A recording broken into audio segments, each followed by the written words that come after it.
Bien des croyants convaincus que tous peuvent recevoir le baptême du Saint-Esprit ne le reçoivent cependant pas. Et de cela, il faut souvent accuser leur fausse conception de ce baptême. Cette réception du Saint-Esprit, ce revêtement de l'Esprit de Pentecôte, il diffère de l'un à l'autre. Il varie comme manifestation et résultat d'après le degré de préparation et de connaissance du chrétien. C'est une erreur que d'attendre un baptême identique à celui de tel ou tel serviteur de Dieu. Il arrive aussi que le chrétien est perplexe parce qu'il a entendu dire sur ce baptême les choses les plus diverses. Il se demande que croire, idées préconçues et perplexité empêchent la collaboration nécessaire avec le Saint-Esprit. D'après les Écritures et d'après les expériences que font de nos jours les enfants de Dieu, nous savons qu'il y a une première réception du Saint-Esprit. Les disciples le reçurent d'abord au soir de Pâques. Il y a certaines conditions à remplir pour cette réception initiale. Rejeter absolument tout péché conscient, connu, croire de façon inébranlable à la vertu du sang de Christ pour purifier de tout péché, 1 Jean 1,9.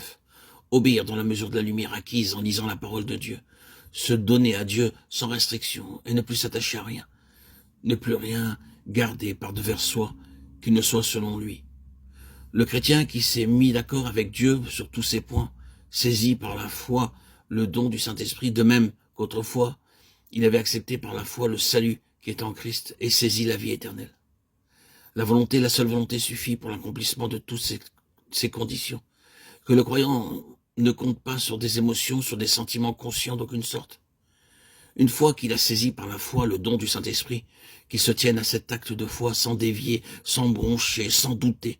La réception du Saint-Esprit suit parfois de très près cette attitude de la volonté qui, après avoir mis la vie d'accord avec la volonté divine, saisit par la foi le don du Père et du Fils. Les fruits de l'Esprit se manifestent alors. Galates 5, 22. Il faut veiller soigneusement à ne pas s'attacher à quelques expériences spéciales et à ne pas faire de celle-ci la base de la foi. Elle s'évanouirait promptement. La base de la foi, la base de cette transaction passée avec le Seigneur pour qu'il donne son esprit, c'est la parole de Dieu. Et cette base-là, elle est inébranlable. À cette réception initiale du Saint-Esprit succède un temps de préparation. L'Esprit de Dieu conduit le croyant et lui révèle cette plus grande onction, ce revêtement de puissance nécessaire pour le service du Seigneur et le combat contre Satan et les puissances du mal.